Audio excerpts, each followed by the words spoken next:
Hello everyone, welcome back to my YouTube channel. If you are new here, this is Manya Sinha, a student from NIT Surat, and today I am going to guide you about physical reporting at NIT Surat. पहले यार physical reporting की important dates discuss कर लेते हैं, जो कि है 13th August to 18th August 2026 till 5 PM। इसके अलावा आपकी डेट्स को ब्रांचेस में भी डिवाइड किया गया है, तो एक बार वो क्विकली देख लेते हैं। जैसे कि 13th August is for mechanical engineering open category students, 9:30 से स्टार्ट होगा एंड 2 o'clock से other than open category students in the same mechanical engineering वालों की रिपोर्टिंग होगी।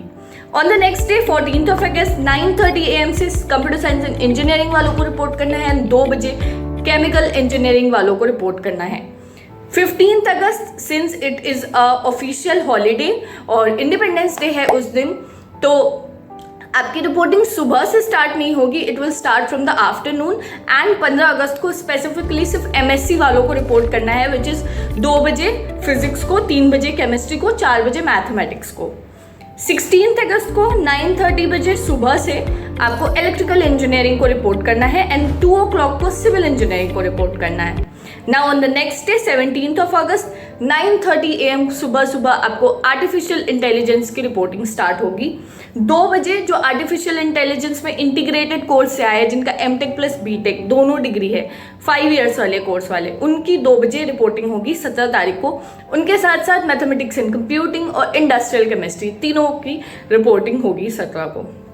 नाउ ऑन 18th अगस्त सुबह 9:30 को BTech in electronics and communication engineering यानी कि EC वालों की रिपोर्टिंग होगी। 2 बजे इलेक्ट्रॉनिक्स एंड VLSI वालों की और साथ ही साथ इंजीनियरिंग फिजिक्स वालों की भी रिपोर्टिंग उसी दिन होगी। तो ये सारी डेट्स जो मैंने आपको बताई 13 to 18th अगस्त आपकी ब्रांचेस के हिसाब से डिवाइडेड है। तो आपका जिस भी दिन आपका स्लॉट आ रहा है आपकी ब्रांच के अकॉर्डिंग, जो भी आपकी डेट है उससे डेट के हिसाब से अपनी बुकिंग करवा लो यार, पहले से ही आप पहले ही प्री बुकिंग करवा लो, ताकि आपको बाद में किसी तरह का रश या कोई भी प्रॉब्लम फेस ना करनी पड़े यहाँ पहुँचने में और आप स्मूथली यहाँ आ जाओ रिपोर्टिंग वाले दिन। तो इसके अलावा एक चीज़ जो इम्पॉर्टेंट है वो ये है कि 13 to 18th अगस्त में 5 बजे तक ही आपको अपनी पेमेंट प्रोसेस कंप्लीट करनी है, और वो पेमेंट जो करनी है उसका जो लिंक है वो मैं डिस्क्रिप्शन में अटैच कर दूंगी, बट वो लिंक अभी एक्टिवेट नहीं होगा, it will activate after 12th of अगस्त, क्योंकि 12 अगस्त को आपकी CSAT की काउंसलिंग खत्म हो जाएगी। उसके बाद इस लिंक को एक्टिव कर दिया जाएगा ताकि सबको सेम टाइम पे आपको पेमेंट अपना कंप्लीट करना है, बट आपको मेक श्योर करना है कि ये 18th अगस्त 5 बजे से पहले आपकी पेमेंट कंप्लीट हो जाए। जब आप पेमेंट कर लोगे तो उसके बाद आपकी इंस्टीट्यूट एडमिशन फी रिसिप्ट निकलेगी, और जब आप हॉस्टल फी पे कर दोगे तो आपको हॉस्टल फी रिसिप्ट निकलेगी। दोनों को आपको डाउनलोड करना है और अपने पास एज अ डॉक्यूमेंट रखना है, बिकॉज वो डॉक्यूमेंट आपका इस्तेमाल होगा जब आप फिजिकल रिपोर्टिंग के प्रोसेस में डॉक्यूमेंट सबमिट करोगे उस टाइम पे। तो एक बार जो आपको फ़ी पे करनी है उस लिंक पे जाके, वो फ़ी का अमाउंट मैं बता देती हूँ ताकि आप प्रिपेयर्ड रहो फाइनेंशियली।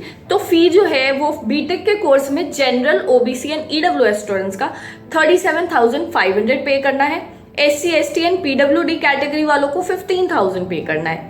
इसके अलावा अगर आप MSc कोर्स में इनरोल्ड हो तो आपको general OBC and EWS category को 6,250 पे करना है एंड SC ST PWD को 46,250 पे करना है। और ये जो अमाउंट है यार, ये आपकी जो काउंसलिंग का जो आपने डिपॉजिट मनी किया था जोसा या CSAP में 40,000 या 50,000 अप्रॉक्स, उसको डिडक्ट करके ही ये अमाउंट एक्चुअली में आपको बताया जा रहा है। तो वो अमाउंट इसमें एडेड है। आपको जो मैंने अमाउंट बताया है, ये अमाउंट आपको अपनी कैटेगरी और ब्रांच कोर्स के हिसाब से रेडी रखना है पेमेंट के टाइम पे। इसके अलावा जब आप हॉस्टल फ़ी की बात कर लेते हैं, हॉस्टल फ़ी आपकी 44,380 रुपीज़ है, जो कि बॉयज़ गर्ल्स किसी भी कैटेगरी किसी भी कोर्स सबका सेम है, क्योंकि आपको डबल सीटर रूम्स मिलेंगे। तो आपको ये अमाउंट पे करना है विच इज़ 44,380 रुपीज़। ठीक है, ये तो हुई फीस पे करने की बात। इसके अलावा जो आपको डॉक्यूमेंट्स फिजिकल रिपोर्टिंग में लगेंगे, एक बार उनको क्विकली डिस्कस कर लेते हैं। इन सारे डॉक्यूमेंट्स को आपको एक ओरिजिनल रखना है और इसके अलावा 2 फोटोकॉपी अपने साथ रखनी है।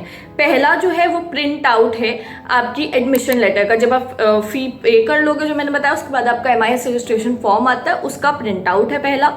दूसरा आपका सीट एक्सेप्टेंस लेटर है, सीट एक्सेप्टेंस लेटर जो आपका होता है वो जनरली आपको जैसी सीट अलॉट हो जाती है जोसा में या सीसैप में, आप जिस भी काउंसलिंग में, तो वो सीट एक्सेप्टेंस लेटर निकल जाता है, आपको वो रखना है। तीसरा, आपकी फोटो आइडेंटिटी कार्ड, चाहे आपने आधार कार्ड भरा है काउंसलिंग में तो वो, या पैन कार्ड भरा है, जो भी आपके आईडी कार्ड है उसको रखना है। Next is your rank card, तो आपकी जेईई मेंस की रैंक कार्ड आपके पास होनी चाहिए। Now next is your class 10th marksheet and class 12th marksheet. फिर नेक्स्ट आपका आता है transfer certificate, school leaving certificate, admit card या हॉल टिकट क्लास 12th का। एक्चुअली इन चारों में से कोई भी एक डॉक्यूमेंट अगर आपके पास अवेलेबल हो तो चलेगा, या तो ट्रांसफर सर्टिफिकेट होना चाहिए, या तो स्कूल लिविंग सर्टिफिकेट होना चाहिए, या तो एडमिट कार्ड होना चाहिए क्लास 12th का, या तो हॉल टिकट होना चाहिए क्लास 12th का। तो आपके पास जो भी है चलेगा। Now next document is your medical certificate, जो आपने जोसा की काउंसलिंग की साइट से डाउनलोड किया होगा, उसको फिल करवाना है, किसी अच्छे डॉक्टर से फिल करवा के उसकी साइन करनी होती है, तो वो आपको लेके आनी है वो मेडिकल सर्टिफिकेट को। नेक्स्ट, अगर आप किसी कास्ट से बिलोंग करते हो तो आपकी कास्ट सर्टिफिकेट लगेगी। And the last one, sorry not the last one, second last one is PWD. अगर आप पीडब्ल्यूडी कैटेगरी से हो तो आपको पीडब्ल्यूडी की सर्टिफिकेट आपके पास होनी चाहिए। और लास्ट जो है वो है मेडिकल टेस्ट रिपोर्ट, जिसमें बहुत लोगों को कन्फ्यूजन है। मेडिकल टेस्ट रिपोर्ट आपको उसमें बहुत सारी चीज़ें जैसे कि CBC, SGPT, TSH, blood sugar और ऐसा लिखा है, बट उसमें कोई कंफ्यूजन की बात नहीं। आप किसी भी नॉर्मल लैबोरेटरी फिजिशियन के पास जाएंगे, जैसे आपने कभी अपना ब्लड ग्रुप चेक करवाया होगा तो आपने अपना ब्लड सैंपल दिया होगा, तो वैसे किसी भी लैबोरेटरी में ही करवाया होगा, तो वैसी लैबोरेटरी में आपको जाना है और आपको बोलना है कि ये सारे मेरे को बस ब्लड टेस्ट चेकअप करवाना है और ये सारी रिपोर्ट्स चाहिए। तो आपका जो ब्लड रिपोर्ट आता है, जब आप ब्लड टेस्ट कराते हो तो आपका जो रिपोर्ट आता है उसमें ये सारी चीज़ें वो मेंशन कर देंगे कि सीबीसी आपका कैसा, एसजीपीटी, टीएसएच, जितनी भी चीज़ें वो आपको मेंशन करके दे देंगे। तो ये काम फिजिशियन का है, तो आप उनसे करवा सकते हो और वो इजीली इस काम को कर देंगे, आपको कोई टेंशन नहीं होगी। ठीक है, ऐसे है जो कि आपको हॉस्टल के रिपोर्टिंग के टाइम काम आएंगे। एक्चुअली फिजिकल रिपोर्टिंग जैसे इंस्टीट्यूट पे कंप्लीट हो जाएगी आपको हॉस्टल्स में भेज दिया जाएगा ताकि आपको हॉस्टल रूम अलॉट किया जाए।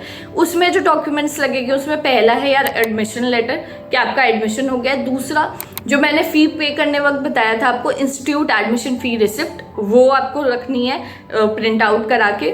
उसके बाद हॉस्टल का आपने जो फ़ी पे किया है वो रिसिप्ट आपकी निकलेगी, वो आपको रखनी है।